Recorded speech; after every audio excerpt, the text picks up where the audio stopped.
আপনার হঠাৎ শরীর কেমন লাগতেছে? আসলে আপনি ডাক্তারের কাছে গেলেন। ডাক্তার আপনার পুরো বডি চেক করে আপনাকে রিপোর্ট দিল একটু পর যে আপনার ক্যান্সার হয়েছে। আপনি আর বেশি দিন বাঁচতে পারবেন না। সো আপনি সেইটা ভেবে ডাক্তার ওখান থেকে মন খারাপ করে চলে আসলেন।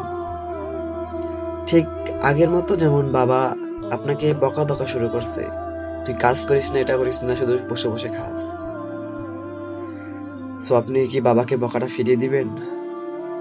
না, আপনি ভাবলেন আমি তো আর বাঁচবই না, বাবাই তো বকা দেখ, কি বলবো আর। সো আপনার মা আপনাকে সুন্দর মতো ভাত বেড়ে দিল। ভাতটা হতেও পারে ডাল ভর্তা। আপনি খেয়ে নিলেন। আপনি বার হইলেন বন্ধুদের কাছে।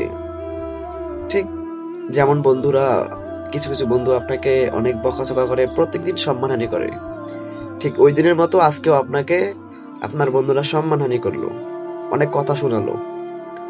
আপনি কি বন্ধুটাকে কথাগুলো শুনিয়ে আবার ফিরিয়ে দিবেন?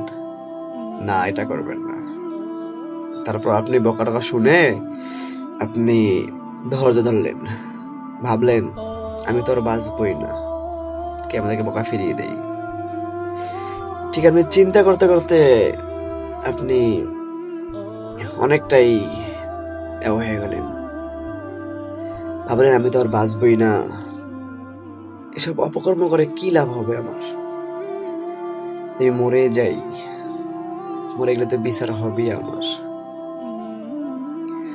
তো আমরা যদি সবসময় ভাবি যে সামনে আমাদের মৃত্যু, আমরা হয়তো বাঁচবই না আর, আমরা চলে যাব একদিন, আজকে না হয় কালকে, কালকে না হয় পরশু, এমন হয় আমি এখন আছি বাট 1 মিনিট পর নাও থাকতে পারি। আমরা যদি এটা ভেবে চলি, তাহলে আমাদের ঝগড়া, মারামারি, কাটাকাটি, ফাড়াফাড়ি আমাদের কিচ্ছু হবে না। আমরা সবাই মিলেমিশে ভালোবেসে থাকতে পারবো একসাথে।